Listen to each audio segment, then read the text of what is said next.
In light of these happenings in South Africa, people, they work for 80 rand a day, 90 rand a day. It's fine for them because when you go to his country, it's a lot of money. But for us, it's too small. So we are no longer getting jobs anymore because of the salary we're looking for. You understand? These people, they are accepting small money. They feared for their lives, they wouldn't be here. Remember, they left their countries because they feared for their lives, didn't they?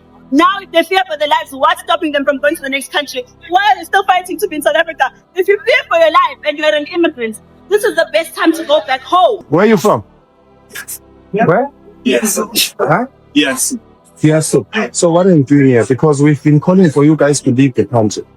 Why are you still here? I have to school for shit. No, my brother. Okay. No. Yes. Please respect what we are saying and don't try and oppose what we are doing. Don't listen to the government. Don't listen to the police. Don't listen to anyone. Just listen to us. We are saying this peacefully. Please go to your brother. 30 June is the deadline. and in light of all of this, Pastor Chris had some important words to say to every South African. In fact, every African. And I want you to listen to this. You know, it's only people who don't think or people who are demonic who would really disagree with what he is saying here. Kindly listen to this patiently. Like, share, comment, and subscribe. God bless you. I did say yesterday and probably on Friday that I was going to say something about what is going on in South Africa. I want to save you from trouble. Sir. That's why I want to talk to you. I want to save you from trouble. Because sometimes many don't understand what's pushing them and how easily they could go over the cliff. Satan doesn't love peace. He's not one to give peace. He doesn't want you to have peace or prosperity. And you have to know that. In Revelation chapter 6, the Bible opens for us these 4 horsemen for the last days and the judgments that will come on this world. And the first one is one riding on a white horse. And I want us to begin reading from verse 1, chapter 6. And I saw when the Lamb opened one of the seals, and I heard as it were the noise of thunder, one of the 4 beasts saying, Come and see. And I saw and behold a white horse, and he that sat on him had a bow, and a crown was given unto him, and he went forth conquering and to conquer. We've talked about this on several occasions, but I want you to look at the next verse. When he had opened the second seal, I heard the second beast say, Come and see. And there went out another horse that was red. And power was given to him that sat thereon to take peace from the earth. Observe that construction. He was given power to take peace from the earth. And what followed? And that they should kill one another. And there was given unto him a great sword. So he was given power to take peace from the earth. And what followed? Killings. Years ago, during the administration of President Shehu Shagari in Nigeria, the people came to the conclusion that their young people weren't getting good jobs. They had sudden economic problems after they had been prosperous for a few years.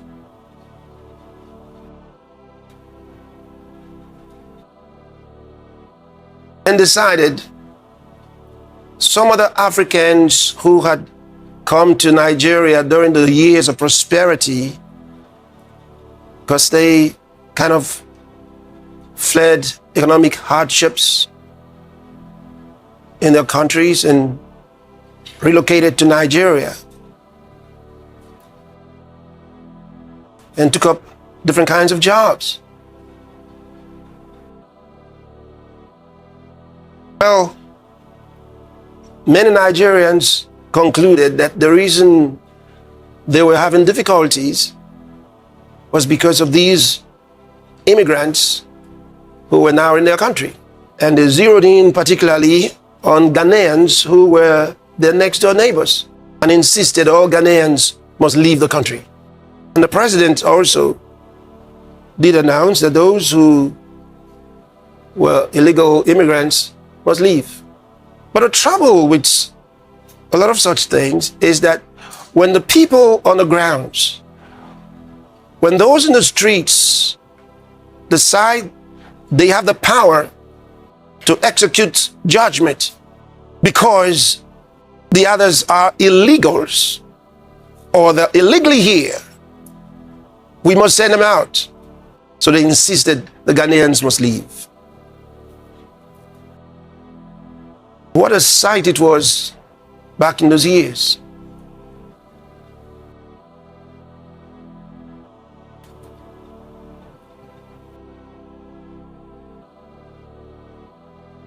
They had to go.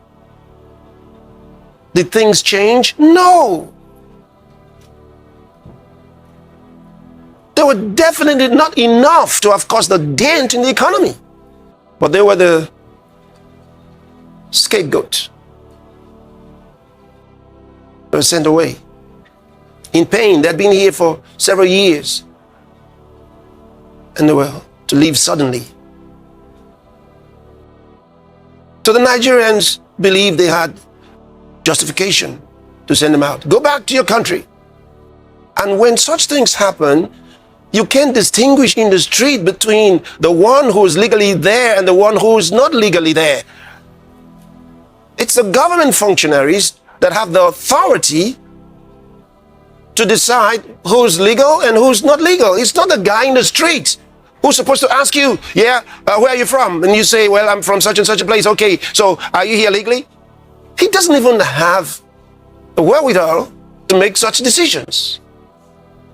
It cannot be left to everyone who is angry. The government already has structures to deal with illegal immigration.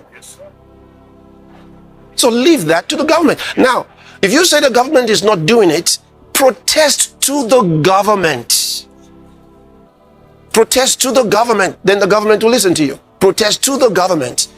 You don't go after those. That's taking the law into your hands. Now you accuse them of breaking the law by coming in illegally, and you attack them by breaking the law. You cannot take the law into your hands and go after them and tell them they must leave. You don't have the authority to do that. That's also illegal. It's as illegal as their illegal immigration. Here is where you get into real trouble. Imagine that they resist in self-defense. One little spark of a problem can lead to terrible devastation. That's why I warn you. If you're not happy with the immigrants in the country, protest to the government. They allow protests. So you can go in the street to the government and let them hear you, and they will take actions. There are legal ways of dealing with such things. It's not appropriate for you, when you are not the law enforcement agent, it's not appropriate for you to give an ultimatum to the immigrants in your country and say, on such and such a date, you must leave. It's not okay. You're not authorized to do that. You don't have the right to do it. You are just as illegal in such an action as they are illegal in coming into your country without the right documentation. And that is assuming that you're only upset with those who came in illegally. The trouble doesn't stop there. When we say xenophobia, maybe you need to understand what it really is. It comes from two words, two Greek words, xenos and phobos. Xenos refers to a stranger or a foreigner. And then of course, phobos, fear. The fear that you would fail because the strangers in your country taking over the economy. The fear that because of them, things are not going to go well with you. The fear that they're harmful. The fear that their crimes are worse than your crimes. And that fear doesn't make you run away from them. That fear makes you attack them. I want you to understand. It makes you attack them.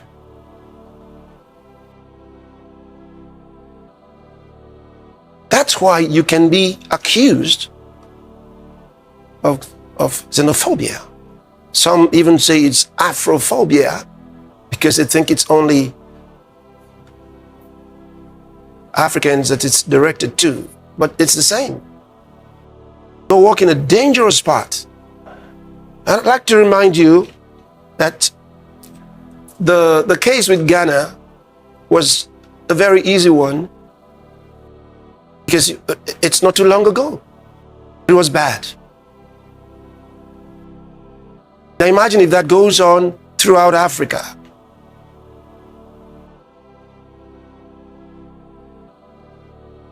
But it can get worse and lead to genocide. Ask yourself what happened to Rwanda in the early 1990s. These were people that lived together. They're of the same culture, the Tutsis and the Hutus. Same culture, same people. These were not two ethnic groups. They're the same ethnic group. And of course, their colonial masters helped them to create some differences between them by telling them that the cattle headers were different from the farmers. Okay, so the Hutus were farmers, the Tutsis were rearing cattle, and you got more money from the cattle than you did from farming. The Hutus were more, the Tutsis were lesser in numbers. And so the colonial masters favored the Tutsis and gave the impression that they were superior to the others, eventually giving them ID cards.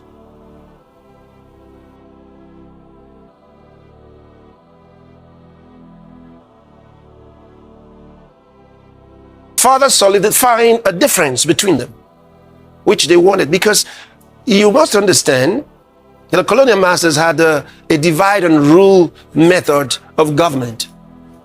These were the Germans and the Belgians.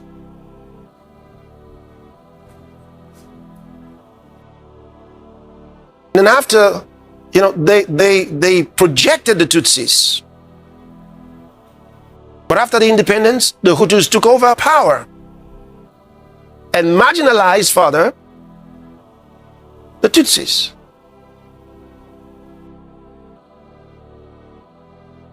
They were the same people.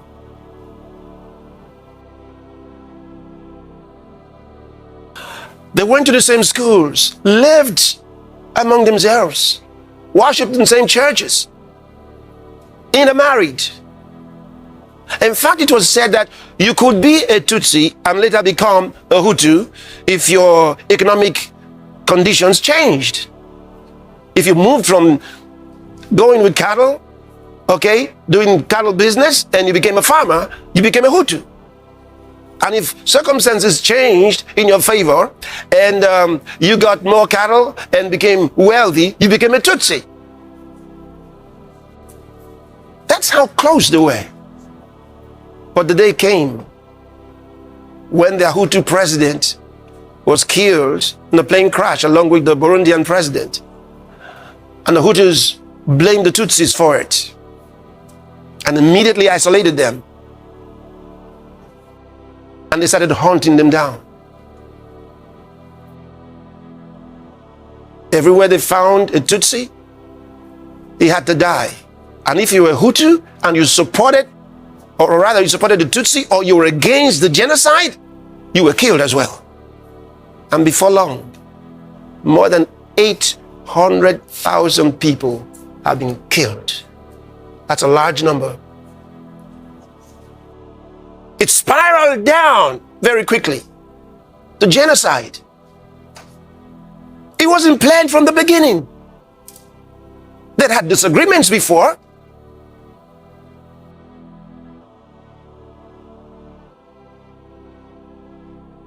Yugoslavia, the largest country in the world, split into 7 different countries. You remember the Bosnian Wars, genocide of Sarajevo, Srebrenica, dark history. It happens very easily. That's why I'm warning you. It happens very easily.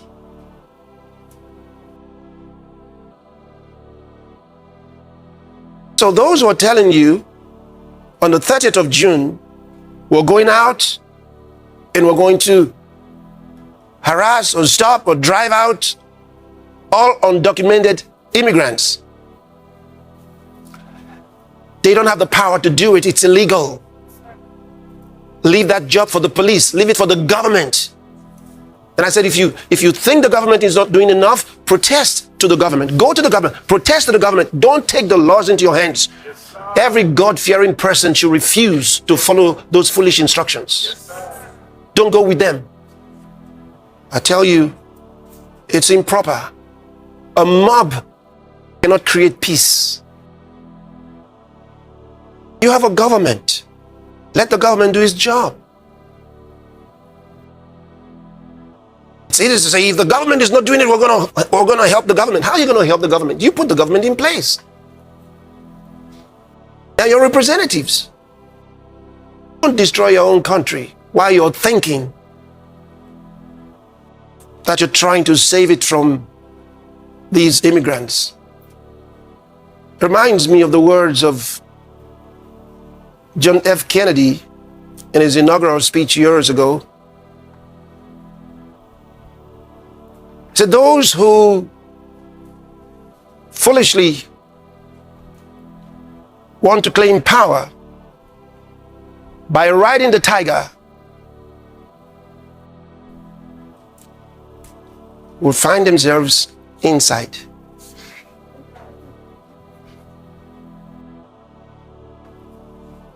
I hope you understand what that means.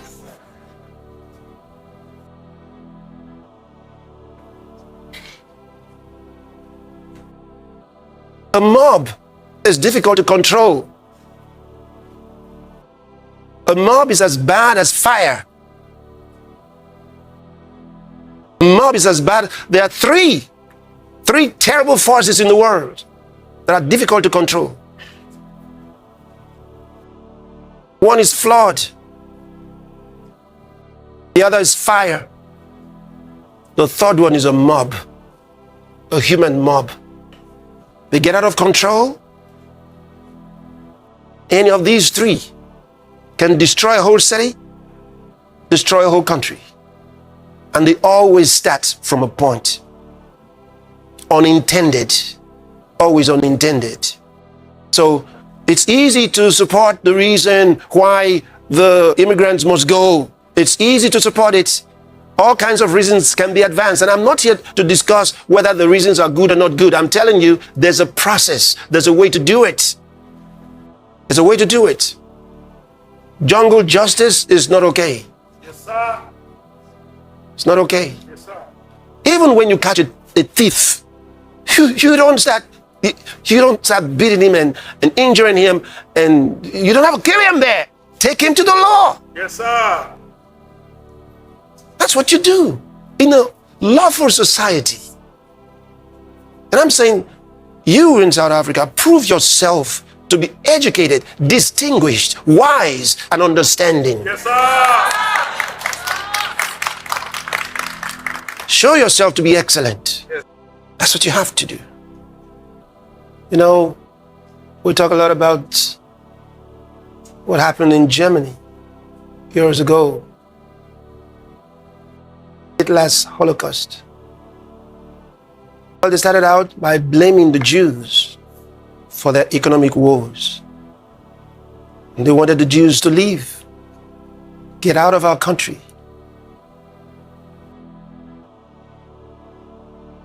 And so at the appointed time, all those who hadn't left were in trouble.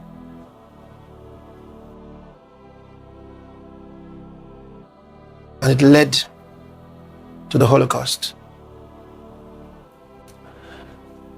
So I want the leaders of South Africa to think again. The government has power to protect all people in the country. You have to protect everyone. Even criminals have to be protected by the government. Don't forget. Even criminals have to be protected. And then they're brought to justice. And while they are facing justice, they must be protected. Otherwise, there's no justice. And you cannot say, bring us good immigrants. There's no such thing. There are no good immigrants and bad immigrants. They're just people. People might act badly, but then that's why you have the laws. So you must reverse the plan to destroy or to molest or malhandle or mistreat anyone on the 30th of June. And all wise and understanding people should not join such a rampage. If you must protest, protest to the government. Don't attack the immigrants. Get to the government, let the government do its job. That's the way to do it. And I pray for you that God will give you wisdom to act wisely in these challenging times and not to allow yourself accept foolish solutions for real problems. No one is denying the challenges that you might face with immigration. They come in different forms. But don't prefer the wrong solutions, especially such actions that will likely lead you downhill. So understand that the peace you have enjoyed so far can increase. You can have more peace. Or you can destroy it. And I would say to all who are Christians in South Africa, pray for the peace of South Africa. That's what you do. Don't get involved in these satanic activities. I told you, it's Satan that leads people to attack others and destroy their lives. All of that anger, for good reasons or bad reasons, makes no difference. So let God guide your heart. Let God guide your heart. There's the right way to deal with the problem, and there's a wrong way to deal with it. Do it the right way. And I'm praying for you that you do it the right way and make South Africa even greater. Do it the right way. And the same throughout Africa. There's no reason to retaliate. There's no reason for Ghana to retaliate against South Africa, or Malawi to retaliate against South Africa, or Nigeria to retaliate against South Africa. I think there can be a discussion. It's very easy. It's very easy. Don't make Africa a terrible place. Make it a place of peace. Then you can. So I thank God, because God's plan for this second half of the year is to have peace for all the nations of the world. And that's one more reason it's important for South Africa to act wisely, as I've said. So may June 30th be a day of peace for you, not a day of war and trouble. That's my prayer for you.